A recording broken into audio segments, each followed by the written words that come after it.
The night I lost my job, the house turned into a courtroom. Dad slammed his fist on the table.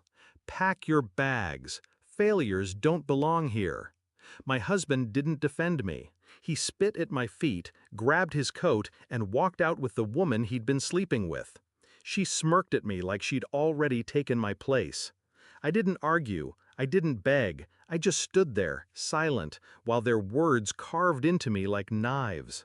What none of them knew was that I already had sharper blades of my own. My father had always measured me against his sons and found me lacking.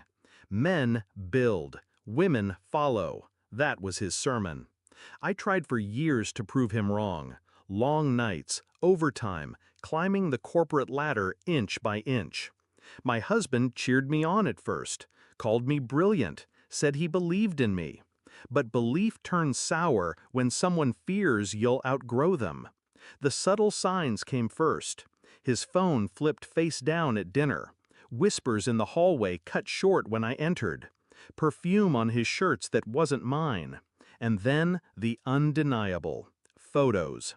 Him in a hotel lobby with her hand hooked in his arm. His smile too familiar. That was the day my marriage ended, though I didn't say a word. I filed it away, like evidence for a case I'd eventually bring to trial. That same year, the company I'd given my life to dangled a promotion in front of me, then handed it to someone less qualified. A man, of course. They said I should be grateful for the opportunity I already had. I smiled, and quietly began buying them, piece by piece. Through silent partners, shell companies, invisible signatures, until the very corporation that tossed me aside was mine. But I kept that secret buried, even when the pink slip came, even when security walked me out like a criminal. I went home carrying nothing but silence, because silence, I knew, was a weapon. So that night, when my father disowned me and my husband humiliated me, I didn't protest. I went upstairs, packed a single bag, and left behind the ashes of the person they thought I was. I drove straight to the beach house, the one tucked behind dunes, its deed in my name alone, a sanctuary none of them knew existed. The sea was black glass under the moonlight. I stood on the balcony, letting the salt air burn through me, and made a promise. They would regret ever thinking I was powerless. My revenge didn't come in rage, it came in strategy. First, the divorce. Clean, surgical. I didn't fight him for scraps. I let him take what he thought was victory: our joint savings, the car, the furniture. 6 months later, the judge handed me the company shares I'd hidden under trusts and layered ownership. By the time he realized, his lawyer admitted defeat. He left court pale, clutching a woman who didn't know she was holding on to a sinking ship. Then came my father. He loved power more than blood, and his power had always come from money. But when the contracts dried up, when banks refused his calls, when his own company filed for bankruptcy under mysterious market pressure, he finally looked up and saw me, in the boardroom chair that had once been his. "Lacey, this can't be you." His voice cracked, thin as paper. "It is," I said. "It always was. You just never bothered to look."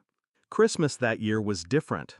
The family gathered in silence. No booming laughter from my father. No smug smile from my husband. I walked in wearing black. Simple, controlled.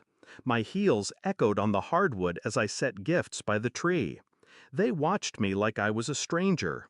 In a way, I was. Dad finally spoke, voice trembling. "Why didn't you tell us?" I met his eyes, calm, steady. "Because you never listened." The climax came not in shouting, but in realization.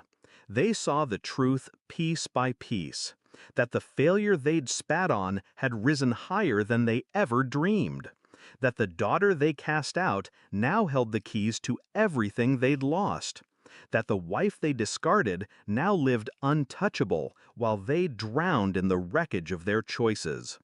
And I didn't need to humiliate them further. Their own downfall was humiliation enough. Sometimes revenge is fire, sometimes it's ash. Mine was silence, turned into empire. As I left that house, I didn't look back. Snow fell in soft sheets, erasing my footprints as I walked to the waiting car. For the first time in years, I felt weightless. Not because I'd won, but because I no longer needed their approval, their love, or their name. So when people ask me if I regret what happened that night, I smile. They think I lost everything. But the truth is, that night, I lost nothing. I was already free. I just let them believe they'd set me on fire. What they never realized was that I was the one holding the match.